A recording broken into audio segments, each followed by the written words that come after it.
JD Vance is not the greatest spokesperson for Donald Trump. Let's walk through a few of his gaffes. Okay. Let's see here. I have it pulled up here. Let's listen into a few of these gaffes. And look, so yeah, do I agree with what Laura Loomer said about Kamala Harris? No, I don't. I also don't think that this is actually an issue of national import.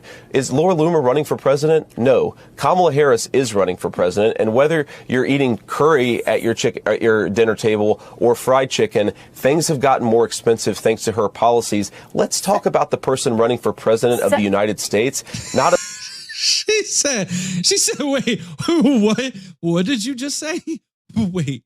She said, hold on. A social media personality who supports Donald Trump. Senator. And look, so she was about to say, Senator, what the hell did you just say? Guys, it's not that hard to be, a normal person. Okay. It's not that hard to be a normal person. Yeah, and so this is the thing too, is Vance also said that, yeah, but if I made it up I made it up so that I could get your attention about the Haitian residents thing. So that was interesting.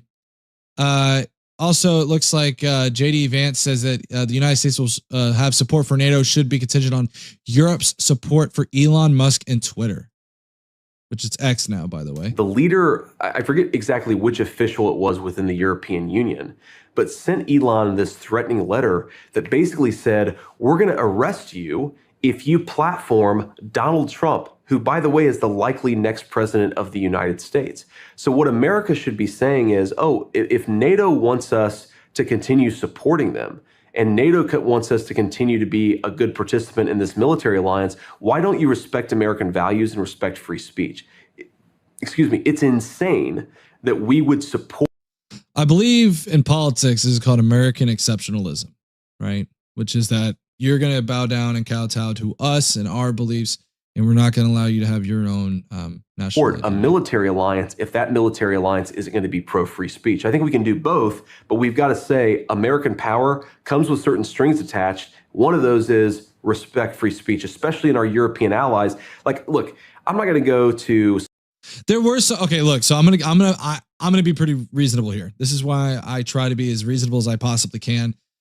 Let me just say this: there have been some wild stories that have come out of the UK. Okay, there's been some pretty crazy stories, especially with the protests that were going on and people being arrested for posting things online. I didn't check them all out, so I get that aspect. But to make our support contingent upon supporting Elon Musk or Twitter or whatever, it's pretty. I don't know if I completely agree with that.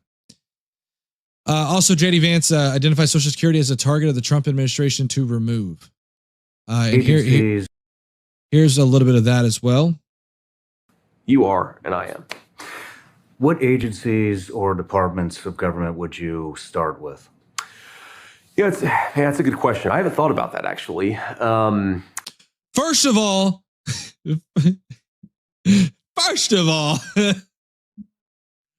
let's just rewind it. Tell me if you spot the issue here, okay? Remember, this is the vice presidential candidate. Let's rewind this. What agencies or departments of government would you start with? Yeah, that's a good question. I haven't thought about that, actually.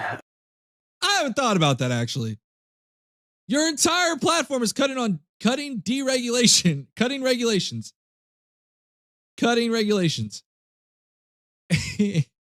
And you haven't thought about what programs you're going to cut? Do what? I mean, I think you got to start with fraud in what you might call the welfare system. Okay, so Section 8 housing.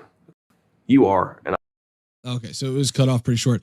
But yeah, so Section 8 housing, the welfare system. God. Look, it's not that hard to just look a little bit sane. And this is probably why this is going on. This is where that concept of a plan came in. Where he was like, oh, well, I've got a concept of a plan. And then so that made it sound like, and this is, Joe Rogan is basically raving about Kamala Harris and mocking Donald Trump. Again, guys, going back to when we looked at what happened only about a month ago, I believe it was, Joe Rogan said, I'm probably going to be endorsing Kamala Harris. I believe he said something along those lines. And MAGA went nuts. This is the thing about MAGA that's so hard for me to really get behind. Okay. Not really hard. It is easy to not get behind. You have to just fall in line, right? That's all you have to do is fall in line and everybody will praise you. You don't have to think too much. You just got to fall in line. The moment you step out of line, you get called a socialist. You get called a communist. You get called all sorts of nasty things. This happened with Kyle Rittenhouse. It happened very quick, and if you didn't pay attention, you would have missed it. Kyle Rittenhouse came out and said, hey, look, I think Ron Paul has some great ideas. I don't know if I can completely support Donald Trump. Within 2 hours, the kid came back and said, hey, I just got off the phone with Donald Trump. I actually support Donald Trump for his Second Amendment policies. Convenient how that happened, right?